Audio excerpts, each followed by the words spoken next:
Chamber की बात करें, रॉ का एपिसोड डब्ल्यू ने भाई कमाल काट दिया। क्या जबरदस्त एपिसोड था। और साला कौन बोल रहा था भाई डब्ल्यू में रेसलमेनिया के लिए हाइप की कमी है, बिल्डअप की कमी है। तो देख लो आज का रॉ का एपिसोड क्या है, बिल्डअप क्या डब्ल्यू ने। तो दोस्तों मेरा नाम है शुभम और आप देख रहे हैं खबर डब्ल्यू की।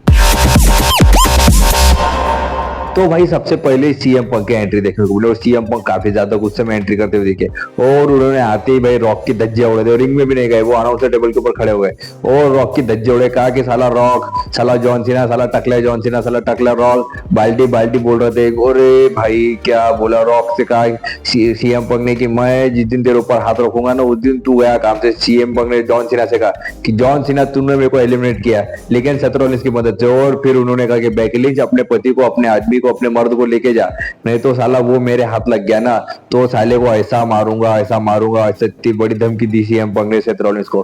फिर हमें सीएम पंक की एंट्री देखने के लिए मिली, सीएम पंक ने सेथ रॉलिंस की एंट्री देखने के लिए मिली और सेथ रॉलिंस ने आके उनसे ब्रॉल करना शुरू कर दिया। वैसे देखा जाए तो सीएम पंक के भक्ते हो गए थे ब्रॉल करने के लिए और पूरे एरिना में इन दोनों ने ब्रॉल किया। वही रोकने के लिए सिक्योरिटी गार्ड बीच में आ गया, उनको भी नहीं छुरी मान रहे। इतनी ज्यादा ब्रॉल के brawl brawl brawl Adam Pearce को बीच में आना पड़ा, तब जाके कहीं थोड़े से शांत हुए। लेकिन वापस सीएम पंक ने कूदे सेथ रॉलिंस के ऊपर और फिर हमें वापस ब्रॉल ब्रॉल ब्रॉल, फिर उनको पकड़ के बैकस्टेज ले जाते हुए दिखे हमें बाकी के सिक्योरिटी गार्ड की। जान दो भाई, छोड़ दे काय को इतना कर रहे हो, हमारी जगह ज्यादा ऐसा वैसा। फिर वापस छूटे, फिर वापस ब्रॉल किया, ब्रॉल ब्रॉल ब्रॉल। भाई यार क्या जबरदस्त शुरुआत डब्ल्यू ने दिखाई। फिर उसके बाद हमें गुंतर का सेगमेंट देखेंगे मिला। गुंतर सबसे पहले रिंग में आते हैं, सबसे पहले अल्फा एकेडमी के मेंबर्स आते हैं रिंग में और वो फिर आके ओटिस की बेइज्जती करने लग जाते हैं कि भाई ओटिस तू कैसा मोटा भद्दा है, तू भी जे उसो की तरह है, तेरे को यहाँ के लोग ये साला चेयर करते क्योंकि तेरे ऊपर वो दया करते, तू कुछ फेमस नहीं, तेरे ऊपर सिर्फ दया करते। तू चूतिया है, अगर तू खुद को चूतिया नहीं समझता, तेरे को भी मालूम तू चूतिया, अगर तू खुद को चूतिया नहीं समझता तो तू खुद के लिए कुछ करता हो। और वो एक बिट बुट लगा देते ओटिस के ऊपर, लेकिन ओटिस के पावर के आगे गुंथर का कुछ ज्यादा चला नहीं। लेकिन क्या करे भाई, रेसलमेनिया सीजन नजदीक है, गुंथर को हरा कैसे सकते हैं डब्ल्यू आए।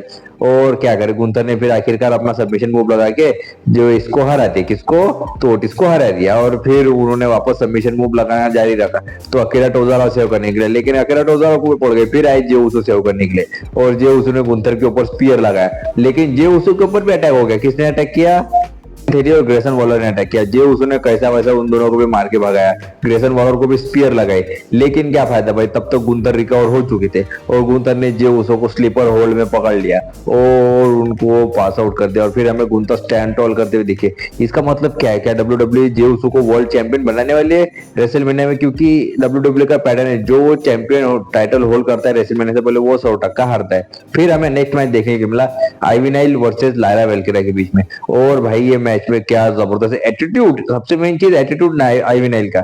आईवी नाइल ने ये कहा था पिछले हफ्ते कि वो मास्टर गेबल को इंप्रेस करना चाहते हैं, उसी तरह ये मैच भी चला। लेकिन भाई ये मैच में मैं चाहता हूँ कि ठीक है बात कर लेते हैं, ठीक है ये मैच में मैं चाहता था कि आईवी नाइल जीते। क्यों? क्योंकि आईवी नाइल डिजर्विंग सुपरस्टार है भाई। किस तरह से उनकी फिजिक है, किस तरह से वो रेसलिंग करते हैं, किस तरह से पावरफुल सुपरस्टार है। हाँ ठीक है थोड़ी हाइट कम है, लेकिन जिस तरह की उनकी रेसलिंग है ना भाई वो डिजर्व करती है।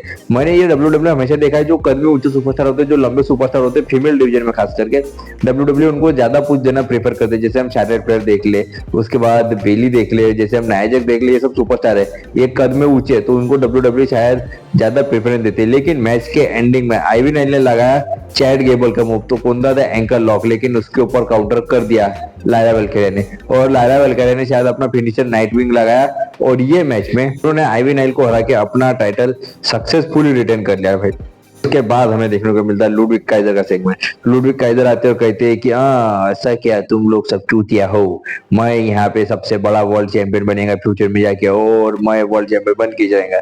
और फिर हमें पेंटा की एंट्री देखने को मिलती है और पेंटा आते ही उनके ऊपर अटैक करने लग जाते हैं, क्योंकि उन्होंने पिछले हफ्ते धोखे से पेंटा को हराया। पेंटा की पहली हार थी और उन्होंने ऐसा ही कहा और पेंटा ने अटैक करते करते करते करते ये बॉल भरा ही रॉक एपिसोड था, हम ऐसा कर सकते और पेंटा ने उनको मार मार के वहां से भगा दिया और स्टैंड टॉल किया, हम ऐसा कर सकते। पेंटा को डब्ल्यू शायद अच्छा स्ट्रॉन्ग बुक करना चाहते, लेकिन रेसलमेनिया में लुडविग काइजर वर्सेस पेंटा का मैच देखने को मिल सकता है। शायद उसके बीच में पीट डन को भी डब्ल्यू डालते हुए हमें दिख सकती है। ऐसे कुछ पक्का मत समझ को, चलो पीट डन आएंगे, लेकिन ठीक चलो।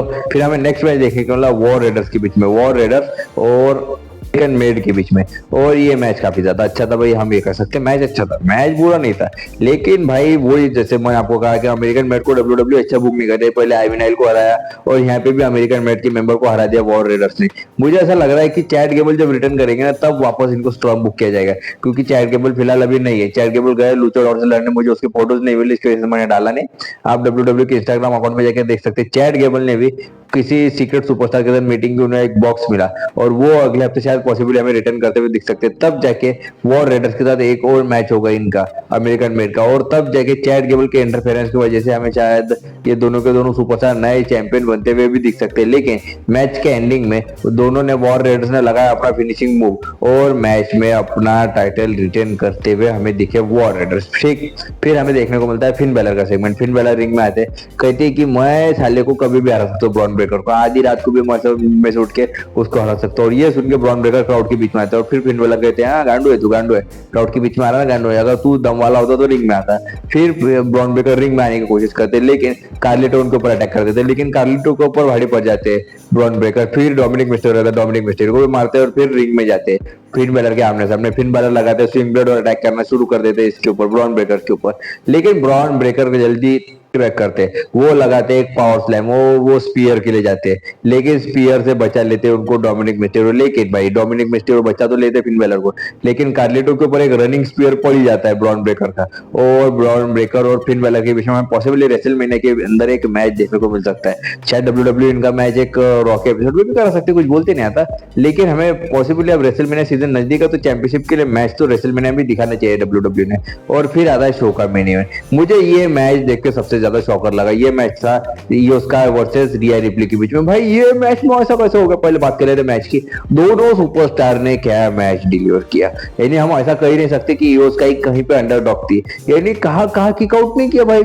ईओ स्काई ऐसे ऐसे मोमेंट्स में किक आउट कर रही है, रिया रिप्ली खुद को यकीन नहीं हो रहा था कि ये भाई जो बेन स्टोक्स कैसे का किक आउट कर रही है, लेकिन क्या करे भाई, किक आउट तो कर ही रही थी, उसकी वजह से पिनफॉल हो रहा नहीं था और रिया रिप्ली काफी ज्यादा फ्रस्ट्रेटेड हो रही थी। और रिंग साइड पे बियंका बिलेयर भी बैठी हुई थी, बियंका बिलेयर और रिया रिप्ली हमें थोड़ी गर्मा गर्मी भी देखने के लिए मिली। क्यों? क्योंकि बियंका बिलेयर ने शायद ईओ स्काई की मदद की, उनको चीयर अप किया कि भाई चल चल उठ जा जा जा रिंग में जा तू जीत सकती है। इस चीज से रिया रिप्ली काफी ज्यादा गुस्सा थी कि तू काय को उसको लंगड़ा पकड़ को चीयर कर रही है, माज गई क्या ज्यादा भाई स्टॉक, काय को उसको चीयर कर रही है, ऐसे हमें कहते हुए दिखी रिया रिप्ली उनको। और फिर क्या, जब रिया मैच के एंडिंग में रिया रिप्ली कहती है कि चल बियंका बिलेयर अपन दोनों अब रेसलमेनिया में लड़ेंगे, और वो जाती है टॉप रोप से रिपटाइड लगाने की कोशिश करती है, लेकिन उसको काउंटर कर देती है भाई ईओ स्काई, और वो लगाती है अपना finishing move genius of the sky और वो पिन करके भाई रिया रिप्ली को हरा देती है। रिया रिप्ली रेसलमेनिया के मुंह पे टाइटल हारा। तो मैं आपको एक पॉसिबली फ्यूचर सिनेरियो बता सकता हूँ, हमें हील टर्न देखने को मिल सकता है रिया रिप्ली का, और रिया रिप्ली ईओ स्काई और बियंका बिलेयर दोनों के ऊपर अटैक कर सकती है और हमें ये मैच ट्रिपल थ्रेट होते हुए भी दिख सकता है रेसलमेनिया के लिए।